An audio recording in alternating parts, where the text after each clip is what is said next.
What's happening everyone, my name is Alex and welcome back to a new unboxing video. For today we are checking out a brand new phone called the Bold N1. So this is basically a brand by Blue. You may be aware of the Blue phones. So this is also available in the US for under $250. So for that price we get a 6.4 inches AMOLED screen that also has an in-screen fingerprint scanner, something that we don't usually see for phones this cheap. We even have a 13 megapixel pop-up selfie camera, once again something that we don't usually see on cheaper devices. We have the MediaTek Helio P70 and much more. Not to mention that the phone looks really good from what I've seen online. And with that being said, let's get this box open and check out the phone. Alright, so the box looks fairly simplistic. On the front here we have the brand name and the model name, and turning the box around we can see all the specifications. So as I mentioned earlier, 6.4 inches AMOLED screen, the Helio P70 and much more. So you have a little plastic wrap on the box. I'm gonna go ahead and get this opened. And let's check out this phone.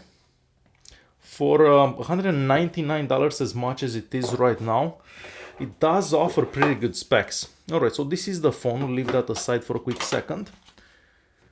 What else do we have in here? We have the charging cable. An interesting looking charging cable for sure.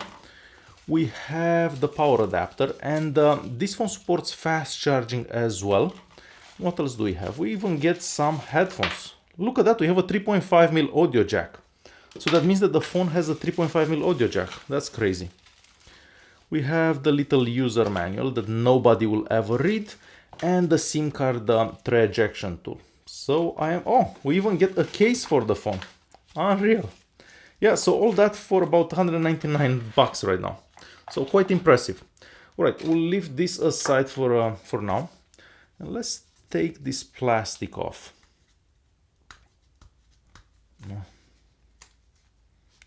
All right. Look at this. So another plastic here. This kind of reminds me of a Xiaomi phone, to be honest. So this could be, I think it's plastic. It kind of sounds like plastic, but I may be wrong. It's fairly cold, so it may actually be glass. So on the back we may actually have glass. We have a couple of cameras on the back there and the flash. And on the front, I think there was no, there wasn't a screen protector. We have a 6.4 inches AMOLED screen. So on the left hand side here we have the slot for the SIM card. At the top we have, I'm not even sure what that is at the top there. Oh, that's probably the camera. That's the selfie camera.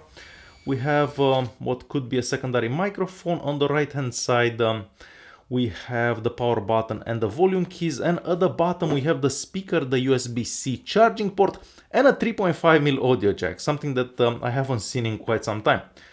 So what I'm gonna do, I'm gonna turn this on. Oh, it is already on. Ah, excellent. Wow, look at this screen. So let me turn the brightness down a bit. I hope you can see it on the camera better now.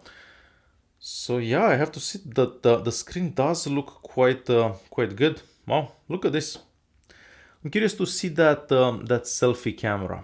So if we turn this around, look at that. That's so cool.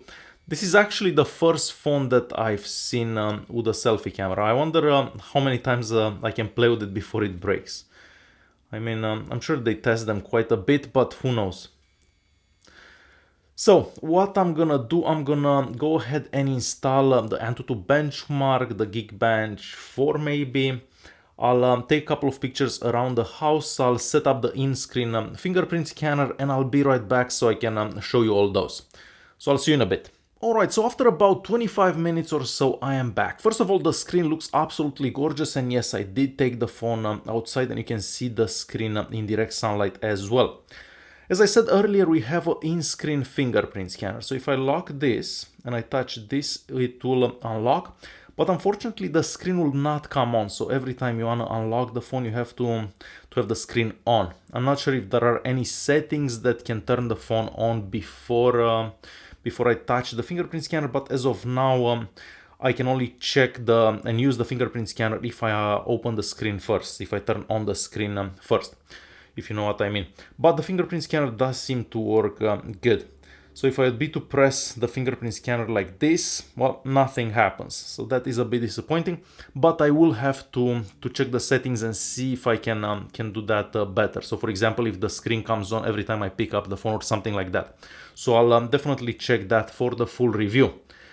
Alright, next I'm gonna show you the scores on the AnTuTu benchmark and the Geekbench 4. No, Geekbench 5 actually. So this is the score that we get on the Geekbench 5. And this is the score that we get on the AnTuTu benchmark. So very normal scores for that Helio P70. Next, the camera app. So the camera app looks something like this. I've noticed that we also have a night mode. However, I haven't tried the night mode because, well, it's 10 a.m. It's very bright out. But I did take a few pictures with the regular mode, so on auto mode. We also have an AI setting there, so artificial intelligence mode. And these are the pictures that I took with the phone just in front of the house here. And of course I took some selfies as well. And the pictures do look really good. I took a picture of the HDR on as well inside the house. And as you can probably see, you can see outside and inside the house. Something that a lot of phones would struggle with. Again, we have to see how this phone does at nighttime and in low light basically. But for daytime pictures, I think the pictures do look really good. For video recordings, the maximum resolution is 1080p, unfortunately. So if I go here and here, this is the maximum recording resolution. And this is a quick video that I filmed just in front of the house.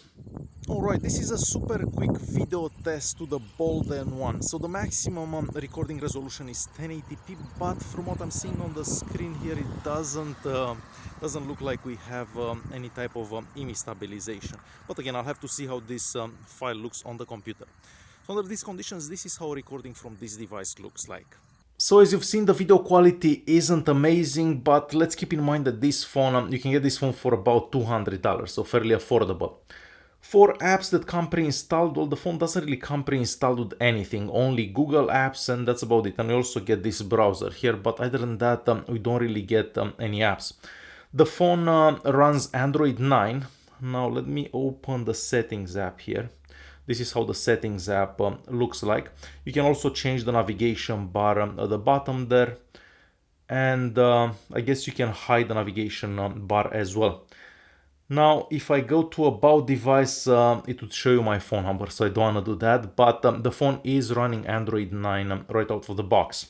For security, we don't seem to have face unlocking, but that probably has to do with that camera because it would take too long for the camera to come on every time you unlock the phone, because this one is not that crazy fast.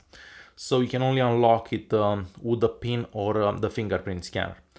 So for the price, I do think it looks really good. Again, I'm gonna have to use this a bit more. I wanna see how the battery goes. I wanna see how the cameras do in low light. I wanna see the portrait mode and so on. But for $200, you do get a very premium looking device.